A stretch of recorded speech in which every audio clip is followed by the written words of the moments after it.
ආයුබෝවන් ලංකාව මේ වෙලාවේ කොහොමද තියෙන්නේ මොන වගේ තත්ත්වයකද තියෙන්නේ ඒක ආර්ථික වශයෙන් කොහොමද තියෙන්නේ එතකොට මිනිසුන්ගේ සමාජීය දේශපාලනික ඊට පස්සේ ඕ සියලුම දේවල් ලංකාව මිනිස්සු හොඳටම දන්නව මොන වගේ තැනකද තියෙන්නේ කියලා. එතකොට එහෙම ගත්තට පස්සේ දිත්වා සිලිකුණාටු ඇවිල්ලිවලා ඊට පස්සේ තමන්ගේ අර තිබුණු ජන ජීවිත තවත් පහළහැට කඩාගෙන යනවා. එතකොට මේ රටේ මේ වෙලාව වෙනකොට තියෙන අනුර කුමාර දිසානායක ප්‍රමුඛ මේ ආණ්ඩුවේ හරි කළමනාකාරීත්වය නිසා මේක මේ විදියට හරි බේරගෙන යන්න පුළුවන්කම තිබුණා. නැත්තම් වෙන රජයක් තිබුණා නම් එහෙම දැනටත් දැන් මාස එකමාරක දැන් මාසයක් දෙකක් විතර වෙනවා මේ දිත්වා සිලිකුණාටු ඇවිල්ලිවලා. එතකොට දැනටත් මිනිස්සු පාරේ මේ කන්න නෑ බොන්න නෑ ඉන්න නෑ කියලිවලා ඒ තත්ත්වේ නෑ මේ අනුර කුමාර දිසානායක ප්‍රමුඛ ඒ ඇත්තටම රජයට ස්තුතිවන්ත වෙන්න ඕනේ ජන ජීවිත කඩාගෙන වැටෙන්නේ නැතුව ඒක අර හරි කළමනාකාරීත්වයක් ඒ වගේ මහා සෙනගක් හරිද මහා සෙනගක් ත්‍රයන්ව තමන්ගේ ශ්‍රමය වැය කළා හරිද මේ ඒ ආපු අර මහා ව්‍යසනය යම්කිසි තාක් දුරට සමනය කරගන්න පුළුවන්කම තිබුණා. ඒකේ ප්‍රතිඵලයක් වශයෙන් අදටත් මිනිස්සු පාරේ එක තැන්වල ඉඳගෙන ඉවරලා වොයිස් කට් දෙන්නේ නැහනේ අපිට කන්න නැහැ බොන්න නැහැ ඉන්න නැහැ කියලා. ඇත්තටම මේ ඒකයි මම කිව්වේ ස්තුතිවන්ත වෙන්න ඕනේ මේ ආණ්ඩුවට කියලා. අනුර කුමාර දිසානායක ප්‍රමුඛ රාජ්‍යයට ඇත්තටම ස්තුතිවන්ත වෙන්න ඕනේ මේ කරපු ඒ කැපකිරීම ඒව ටක් ගාලා හොයලා බලලා ඒවට කරපු දේවල් වලට ඇත්තටම ස්තුතිවන්තයි. එතකොට ඒකත් එක්කම කතා කරන්න ඕන කාරණාවක් තමයි මේ වෙලාව වෙනකොට දැන් අරතරන් අසහනකාරී තත්ත්වයකට රට වැටලා තියෙද්දි මේක සාමාන්‍යයෙන් දැන් සාමාන්‍ය තත්ත්වයට පත් වෙන්න ටික කාලයක් යනවා. ඒක හිමීට තමයි කරන්න වෙන්නේ එකපාරට කරන්න බෑ. ඒකට එහෙම තත්ත්වයක් උදා වෙලා තියෙද්දි මේ රටේ GM එක මේ කරන්න හදන කුපාඩි වැඩේ මොකද්ද? එතකොට ඔබ දන්නවා ඔවුන් හැමතිස්සෙම තමන්ගේ දේශපාලන ඇජෙන්ඩා වලට එතකොට දේශපාලන ඔවුන්ගේ නිලධාරී මඩුල්ල පත් වෙන්නේ කොහොමද? ඔවුන් ඒ නිලධාරී මඩුල්ලේ ඇජෙන්ඩා වලට තමයි ඊට පස්සේ මේ රටේ අහිංසක මිනිස්සුන්ගේ ජීවිත උගසට තියලෙවලා ඊට පස්සේ ඔවුන් ඒ දේශපාලන කල්ලි කණ්ඩායම් බලයට ගේන්න තමයි ඔවුන්ගේ හැමතිස්සෙම මේ රටේ ක්‍රියාත්මක කරලා තියෙන්නේ. ඒක නිසා තමයි ඕ GM එක නැත්තම් වෛද්‍යවරු දෙවිවරු කියන තැනට පත් වෙලා තිබුණ එක වෛද්‍යවරු නිකම් රාක්ෂය බවට පත් කරේ ඕ GM එක තමයි. හරිද? ඔවුන් හැමතිස්සෙම අර දුප්පත් පැලේ ඉඳලිවලා නිසි අධ්‍යාපනයක් අපේ අහිංසක මිනිස්සුන්ගේ බදු මුදල් වලින් නිසි අධ්‍යාපනයක් ලබාගෙන ඒ අධ්‍යාපනය ලබාගෙන ඊට පස්සේ ගිහිල්ලිවලා ડોක්ටර් කෙනෙක් වුණාට පස්සේ ඔන්න ඊට පස්සේ අර ඔළුව ඉදිමිලිවලා ඊට පස්සේ එනවා මොකද්ද අර VIP කියන තැනට. හරිද? VIP කියන තැනට අවිල්ලිවලා එතනින් තමයි ඔවුන් අර ඕ තැන් වලට අර ඊට පස්සේ දේශපාලන වශයෙන් එක තැන් වලට ගොනු වෙනවා. ගොනු වෙලිවලා ඊට පස්සේ කල්පනා කරනවා මම ડોක්ටර් කෙනෙක් මට ලොකු මේ සමාජ බලයක් තියෙනවා. ඒකත් එක්කම මම දේශපාලනයට එන්න ඕනේ. මම එතනත් බලයක් හදා ගන්න ඕනේ. ඔය වගේ තැනකට එන්නේ. ඉතින් එහෙම දෙයකට නෙවෙයි අපි හැමතිස්සෙම බලන්න ඕනේ රටේ අහිංසක මිනිස්සුන්ගේ ජීවිත කොහොමද අපි මේ ආරක්ෂා කරන්නේ අපේ රාජකාරිය කොහොමද අපි හරි විදිහට එකතු කරන්නේ කියලා. එතකොට එහෙම කරන ගොඩාරයක් මේ වෛද්‍යවරු ඉන්නවා. ඒ මිනිස්සුන්ට අපි ඇත්තටම ආචාර කරන්න ඕනේ. තමන්ගේ කෑම් වේල, තමන්ගේ පෞල් ජීවිත, තමන්ගේ දරුවෝ කිසිම දෙයක් බලන්න වෙලාවක් නැතුව තමන්ගේ රාජකාරිය විතරක් හරියට කරන දෙවිවරු වගේ ડોක්ටර්ස්ලා ඉන්නවා. ඒ කට්ටියට අපි ඇත්තටම ආචාර්ය පුද කරන්න ඕනේ. එතකොට දැන් GM එක මේ වෙලාවේ ඉල්ලන ඉල්ලීම් ටික හරිද කොහොමද කියන එක නලින්ද සහෝදරයා පාර්ලිමේන්තුවේ මේ ගැන ලොකු විග්‍රහයක් කරනවා. මේකටත් පොඩ්ඩක් අපි අහුම්කම් දෙමුකෝ. ඒ කියන්නේ 2025 වෙනකොට ඔවුන් අර ලංකාවේ තියෙන ආර්ථික අතින් මේ බුම්මත් වෙලා කියලිවලා මේ රට එහෙම තිබුණු තැනකට ඇවිල්ලිවලා එහෙම ස්ථාවරත්වයක් නැති රටකත් හරිද මේ අය බලය අරගෙන ඉවරලා. ඒ කියන්නේ NPP ආණ්ඩුව බලය අරගෙන ඉවරලා ඒ මිනිස්සුන්ට ඒ කියන්නේ පඩි වැඩි වීම පවා දුන්නා. හරිද? එහෙම තිබිලා තමයි මේ කුපාඩි වැඩේ කරන්නේ. වලින් පළවෙනි කොටස 2026 ජනවාරි වලින් දෙවෙනි කොටස 2027 ජනවාරි වලින් තුන්වෙනි කොටස විතර තමයි සැලසුම් කළේ. ඒ අනුව පළවෙනි කොටස ලබාගත් 2025 අප්‍රේල් මාසයේදී තමන්ගේ මූලික වැටුප් වැඩි වීමට උරුමකම් කියපු රජ්‍ය සේවකයන් මේ මාසේ මේ ගත වෙන මොහොතේදී මේ මූලික වැටුප් වැඩිම ඊළඟ කොටසට හිමිකම් කියනවා. අද දැන් මේ වැටුප් ලැබෙන්න පටන් අරගෙන තියෙනවා. ඊළඟ කොටස 2027 ජනවාරි මාසේ ලැබෙනවා. හැබැයි අපේ රටේ ඉතිහාසයේ කවදාවත් නොකරපු ආකාරයට 2027 ජනවාරිවලදී සම්පූර්ණ වන මූලික වැටුප් වැඩිවීමට සාපේක්ෂව අපි 2025 අප්‍රේල් මාසයේ ඉඳලා ඒකට අදාළ කරන දීමනා අතිකාල දීමනා නිවාඩු දින දීමනා ඊළඟට අමතර රාජකාරී දීමනා ආදී දීමනා සකස් කළා. මීට කලින් ඉතිහාසය බැලුවොත් අපිට පේන්නේ 2016 17 යම් ප්‍රමාණයක මීට වඩා ඉතාම අඩු මූලික වැටුප් වැඩිවීමක් කළා. ඒ මූලික වැටුපීමට අදාළ දීමනා සකස් කරන අවුරුදු දෙකමාරක් ගියා.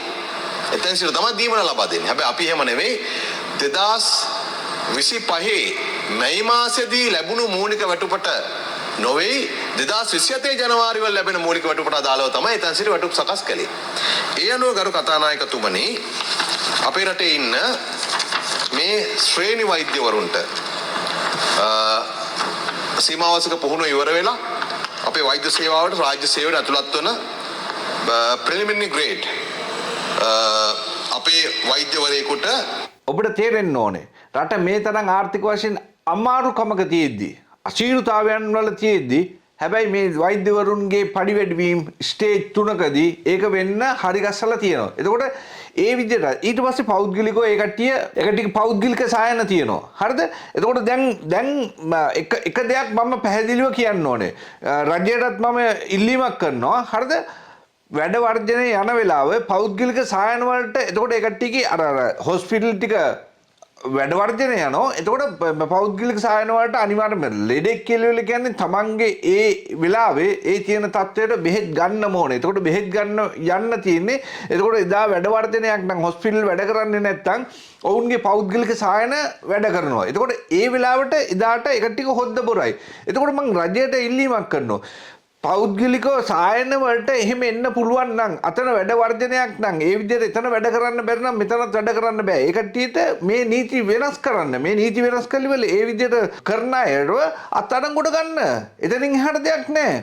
අත්අඩංගුවට ගන්න. ඒ වගේම මේ කට්ටිය නීතිය ක්‍රියාත්මක කරන්න. මොකද මිනිස්සුන්ගේ ජීවිත ඒ විදිහට මේ කාටවත් එහෙම මේ කුඩු කොල්ලෙට නිකන් තමන්ගේ පෞද්ගලික ඇජෙන්ඩා වලට ඔවුන් යන වෙලාවට මෙහෙම මිනිසුන්ගේ ජීවිත කුණු කොල්ලයට දෙන්න බෑ. මිනිසුන්ගේ ජීවිතත් එක්ක මේ එහෙනම් වෛද්‍යවරයෙක් කියන තැන එයා ඉගෙන ගන්න නැතුව එහෙනම් වෙන රැකියාවකට ඉගෙන ගන්න ඕන. නමුත් වෛද්‍යවරයෙක් කියලා අපේ දූදල් වලින් ඉගෙනගෙන ඉවරලා ඊට පස්සේ ඇවිල්ලිවල මිනිසුන්ගේ ජීවිතේ විදියට මේ උගසට තියෙනවා නම් ඒකට ඉඩ දෙන්න බෑ. අනිත් එක තමයි අපි ලෝකේ ඉන්න ශ්‍රී ලාංකිකයන්ගෙන් ඉල්ලීමක් කරනවා මේ වෙලාවේ අපි එක්කහුව වෙන්න ඕනේ. එක්කහුව වෙලිවල මොකද මේ හරි දෙයක් නම් අපි ඒ මිනිසුන්ට ආචාර කරන්න ඕනේ, ඒ මිනිසුන්ට උදව් කරන්න ඕනේ, ඒ මිනිසුන්ගේ ඒ මේ සරණට උර දෙන්න ඕනේ. අපි ඒකට අනිවාර්යයෙන්ම අත් දෙක උස්සලා එකඟයි. ඒ වෙලාවට ඔබ දකින්න නැති අපි හැමතිස්සෙම හරි තැනදී හරි විදියට ඒ මිනිසුන් අවශ්‍ය තැනදී අපි කතා කරලා තියෙන වෛද්‍යවරු වේවා වෙනත් වෘත්තිකයන් වේවා අපි මේ මිනිසුන්ට ඒ තමන්ගේ සටන හරි විදිහට කරගෙන යනකොට අපි කතා කරලා තියෙනවා. හැබැයි මේ වගේ කුපාඩි වැඩ කරනකොට ඔවුන්ට ලෝකේ යුරෝපේ වේවා හරිද ඇමරිකාව වේවා එංගලන්තේ වේවා ඕස්ට්‍රේලියාව වේවා නිව්සීලන්ත වේවා අර ඒ වගේම මැද පෙරදිග වේවා අන්න ඒ වගේ තැන් වලට යන්න බැරි වෙන්නේ මේ කට්ටියට සැන්ක්ෂන් දාන්න පුළුවන් විදියට ඒ කට්ටියට අන්න ඒ ක්‍රමවේදයක් අපි අත්හදා බලමු. අපි ගිහිල්ලිවල අපි මේ කට්ටියගේ සම්පූර්ණ නම් ගම් ටික ගත්තා. නම් ගම් ටික අරගෙන වල මේ කට්ටිය මේ තරම් රටක මේ අසීරුතාවයක් තියෙන වෙලාවක මේ කරන්න හදන කුපාඩි වැඩේ ලෝකෙට ඒ කට්ටියගේ හරියට නම් ටිකත් එක්ක ලෝකෙට ගිහිල්ලිවල අපි ඒ කට්ටියගේ නම් ටික ප්‍රසිද්ධ කරලා අපි ඉල්ලීමක් කරමු ඒ තානාධිපති කාර්යාලය හරහා අපිට මේ අයට මේ ලෝකෙ ඇවිදින්න බැරි වෙන්නේ ඒ කට්ටියගේ පවුල් වලට ඒ කට්ටියගේ පයින්ට අධ්‍යාපනය හෝ වෙනත් මේ දේවල් වලට යන්න බැරි විදිහට සම්බාධක පනවන විදිහට. එතකොට අර අහිංසක මිනිස්සුගේ ජීවිතේ ඒ විදිහට උගස් කරලා තමන්ගේ ඇජෙන්ඩා වලට ගමන් යන්න අර විදිහට සම්බාධක වැටෙනවා කියලා දැනගත්තොත් එහෙම කුපාඩි වැඩ කරන්නේ නැහැ. එතකොට හැමතිස්සෙම අර තමන්ගේ මේ දරුවන්ගේ අධ්‍යාපනය තමන්ගේ බිරිඳගේ ගමන් බිමන් ඔක්කොම කල්පනා කරලා එක්ක නැත්නම් වෙන රටක් ගිහිල්ලා ලස්සනට ජීවත් වෙන්න ඕන කියලා හිතලිවල අර සම්බාධක මග අර ගන්න බැරි වෙනවා කියලා දන්න නිසා එතකොට හොඳට වැඩ කරනවා. හැබැයි සම්බාධක වැටෙනවා කියලා දැනගත්තොත් එහෙම මේ කට්ටිය අනිවාර්යයෙන්ම අර බබ්බුවගේ හොඳට වැඩ කරනවා. ඒ නිසා මෙන්න මේ කාරණාව අපි දැන් කල්පනා කරන්න ඕන තැනකට අවිල්ලා තියෙනවා. ඒ නිසා අපි දැන් මේකට සක්‍රියව දායකව වෙලා මෙතෙන්ට මේකේ මේකේ ප්‍රධානව ඉන්න මුන්ගේ ඔක්කොගේම නම් ටික ලියලිවල ඊට පස්සේ ලෝකේ අපි ඉල්ලීමක් කරමු. මේවා මොකද ඕ දියුණුයි කියන රටවල් මේ මිනිස්සු හරි දියුණුයි. හැබැයි ඒ වගේම අර රටවල් වල කරන ඕ දේවල් ගැනත් ලොකු අධීක්ෂණයක ඉන්නේ. ඒ මිනිස්සු දන්නවා මේ කරන්නා වූ කාරණේ මෙතෙන්දි මුන් යන්නේ මේ පොල් පැලේ කන්නද පොල් පැලේ නොකන්නද කියනවල මේ මිනිස්සු හොඳ අධීක්ෂණයක ඉන්නේ. ඒ නිසා අපිට ඕක ගැන හරි විදියට සියලු දෙනාගේ පැටිකිරියත් එක්ක ගිහිල්ලිවලා අර රටවල් වලට දීලිවලා අන්න මැද පෙරදිග යුරෝප් කලාපය ඒ වගේ ඇමරිකානු කලාපය ඒ වගේම ඕස්ට්‍රේලියාව නිව්සීලන්ත කලාප වලට එංගලන්තය වගේ යන්න බැරි වෙන්න මේ සම්බාධක පනවන තැනකට අපි මේ ක්‍රමවේදය ගේමු. එතකොට මේ කට්ටිය කොහෙන් හරි හදන්න ඕනේ. මේ කොහෙන් හරි නවතින්න ඕනේ. මේක නැවතුන්නේ නැති වුණොත් එහෙම මුන්ගේ ඇජෙන්ඩා එහෙම රටක මිනිස්සුන්ගේ ජීවිතත් එක්ක සෙල්ලම් කරන්න දෙන්න බෑ. ඒක නිසා අපි මේක කොහෙන් හරි පටන් ගන්න ඕනේ කියන තැන ඉල්ලීම කරන ගමන් නලින් ජයතිස්ස සහෝදරයාට ඒ වගේම අරුණ කුමාර දිසානායක සහෝදරයාට ඉල්ලීමක් කරනවා. පෞද්ගලිකව ඒ කට්ටිය වර්ජනය කරනවා නම් එහෙම මේ පෞද්ගලික channel වලට යන්නත් බෑ. ඒ වගේම ලෝකේ ඉන්න විද්වත්තු බුද්ධිමත්තු ඒ වගේම යම් කිසි හැකියාවක් තියෙන ශ්‍රී ලාංකිකයන්ගෙන් ඉල්ලීමක් කරනවා මේ වෙලාවේ මෙන්න මේකට උර දෙන. හරිද? මේකට උර දෙන ශ්‍රී ලාංකිකයන්ට ලෝකෙට යන්න බැරි වෙන්න වැටපදින ඔවුන්ට සම්බාධක වැටෙන විදිහට අපි මේ ක්‍රමවේදයක් හදන්න දැන් උත්සුක වෙන්න ඕනේ. එතකොට මුංගේ කුපාඩි වැඩ නවත්තන්න පුළුවන් කියන එක මම හරි විදිහට කියනවා. එහෙනම් අදට ගිහිල්ලා නම් සියලු දෙනාම තෙරුවන් සරණයි. ආයුබෝවන්.